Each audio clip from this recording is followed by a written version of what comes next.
Hey, what's up, everybody? Here it is, Top 5 Countdown, Week 1 college football. As we said, going into this week, we would have a 5-play countdown in college football. Next week, I think I'm going to knock that up to about 7 plays when we include both the college football and the NFL slate. But this week, Week 1 college football, no NFL till next week. It's a Top 5 college football countdown. We used to do these on the TV show all the time, and a couple of people have commented to me on social media, at Scott Wins on Twitter or X, asking if we could bring it back. Well, here they are. Each and every week, at least 5 plays in our countdown, and they'll be up and available every overnight Wednesday into Thursday. Couple of quick notes. I do have my first multiple game premium card of the college football season. It's available Thursday afternoon on my homepage at docsports.com. It also includes my first top play of the college football season, so you can check that out also if you wish. College football run going all the way back to September 18th of last year, 31-16, 66% against the spread. The top plays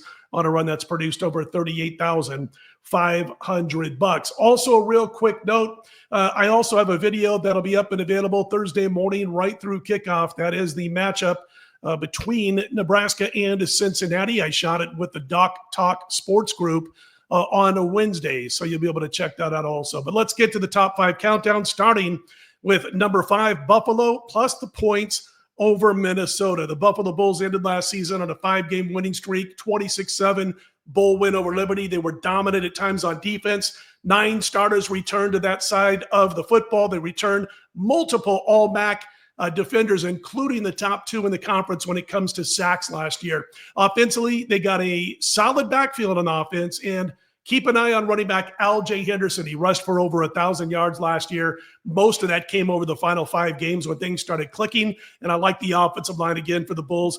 As far as Minnesota, they should have another decent season, but with both teams being ground-based in this game, keeps the clock moving.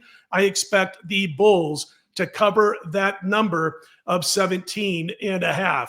Number 4 goes on Friday. It's Wake Forest laying the points over Kennesaw State. The thing about Kennesaw State, it is year number 2 playing at this level, Division I. Both teams have new coaches going into this year, and I do think it's going to take at least another season or 2 for Kennesaw to be able to compete at this level. They finished last season outside the top 110 in passing offense, rushing offense. They were 129th in scoring offense, and they weren't much better on defense. Dexter Williams is back at quarterback, but the team saw a huge roster turnover in the offseason. As far as Wake Forest, a lot of new faces too, but they brought in some decent offensive talent through the portal for new head coach Jake Dickert of Washington State fame. He brings a mindset of making this offense more explosive than we've seen in Winston-Salem in some time. I think it'll work against this first opponent, number 4 play, Wake Forest minus the points. The number 3 play also on Friday night, and we talked about this on a video that we posted for Wednesday because we wanted to get out there in front of that line move.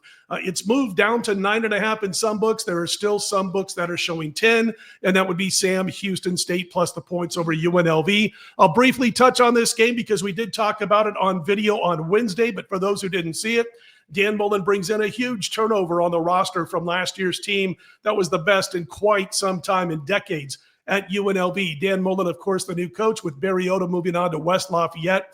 They gave up 7.2 yards per play last week to a bad Idaho State program. In fact, Idaho State passed the ball at will. They also ran for about 6.5 yards per carry. UNLV, key point, 17 blown or missed tackles. That's ridiculous. I don't think you're going to improve those numbers greatly in just a few days of practice. Meanwhile, Sam Houston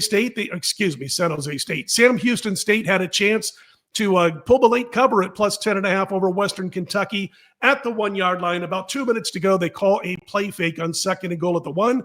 Quarterback takes a sack, game over basically as they turned it over on downs. They had their chances. They actually averaged 6.3 yards per play. I like Sam Houston to keep this one close and get the cover over UNLV. Again, that's a Friday night game. Moving to Saturday action, 12 noon Pacific time. Purdue minus the points over Ball State. And as far as the Barry Odom era leaving UNLV, well, he heads to West Lafayette with some of his coaches, some of his players, and I like Purdue in this spot.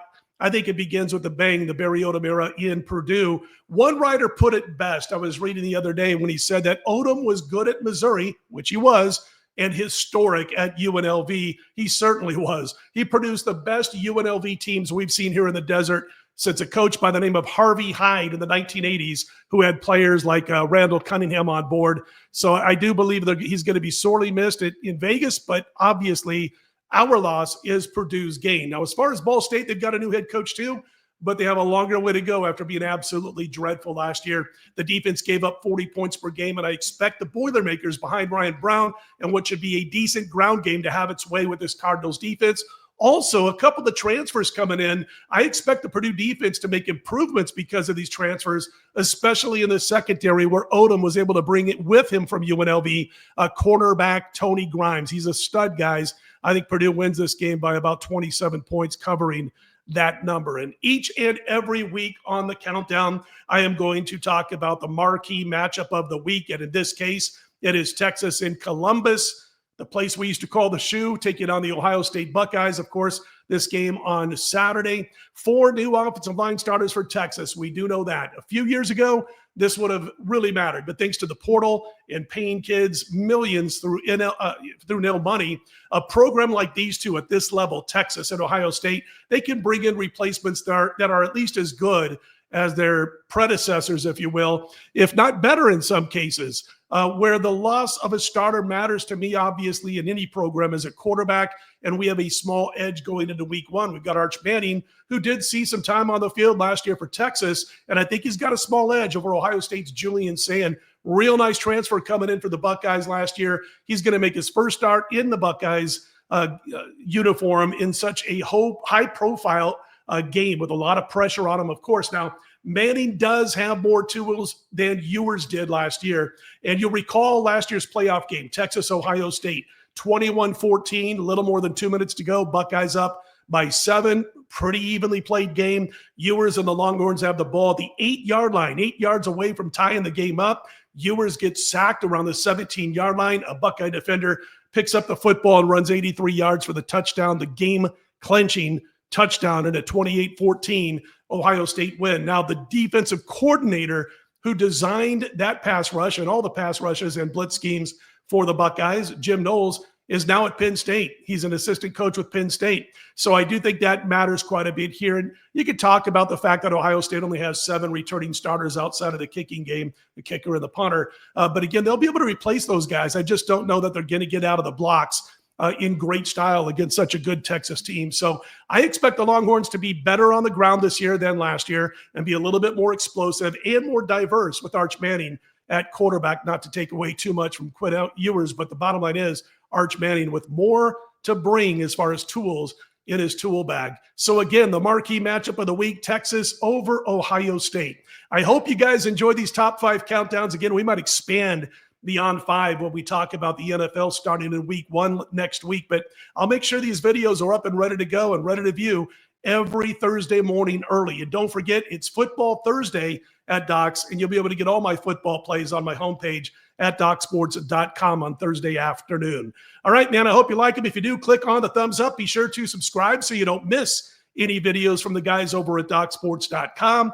I'm Scott Spreitzer. Let's put them in the win column. I will be back Thursday night, Friday morning with another video. We'll talk to you then.